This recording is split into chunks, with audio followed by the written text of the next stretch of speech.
Il borde nos routes, trône au centre de nos villages et peuple nos campagnes. On pourrait passer devant tous les jours sans même y prêter attention.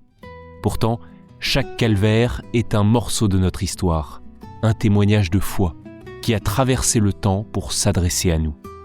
Grâce à vos dons, SOS Calvaire a déjà restauré près d'1 millier de monuments depuis 2023. Pour voir les calvaires refleurir partout en France, faites un don à SOS Calvaire sur www.soscalvaire.org. Dans l'évangile de Jésus-Christ selon saint Luc. À l'heure même, Jésus exulta de joie sous l'action de l'Esprit Saint et il dit : Père, Seigneur du ciel et de la terre, je proclame ta louange. Ce que tu as caché aux sages et aux savants, tu l'as révélé aux tout petits. Oui, Père, tu l'as voulu ainsi dans ta bienveillance. Tout m'a été remis par mon Père. Personne ne connaît qui est le Fils, sinon le Père. Et personne ne connaît le Père, sinon le Fils, et celui à qui le Fils veut le révéler. Puis il se tourna vers ses disciples et leur dit en particulier : Heureux les yeux qui voient ce que vous voyez, car je vous le déclare, beaucoup de prophètes et de rois ont voulu voir ce que vous-même voyez et ne l'ont pas vu, entendre ce que vous entendez et ne l'ont pas entendu.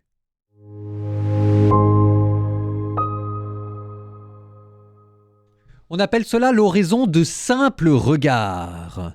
Un vocabulaire qui dénote bon le français du XVIIe siècle.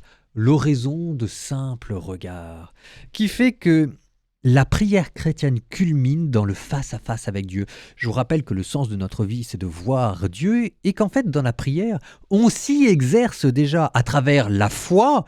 Donc c'est une vision qui est voilée, mais quand même, on peut regarder Dieu.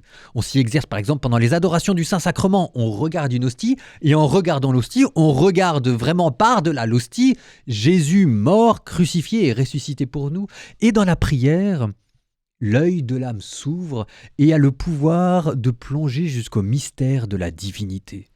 Et Jésus dit : Heureux les yeux qui voient ce que vous voyez. C'est parfois ce que je disais à mes élèves au catéchisme. Lorsque vous priez, débrouillez-vous. Je ne veux pas savoir comment, vous trouverez un moyen, mais imaginez que vous avez Dieu devant vous et regardez-le. Si vous y arrivez, bien heureux êtes-vous. Si vous n'y arrivez pas, pas de panique.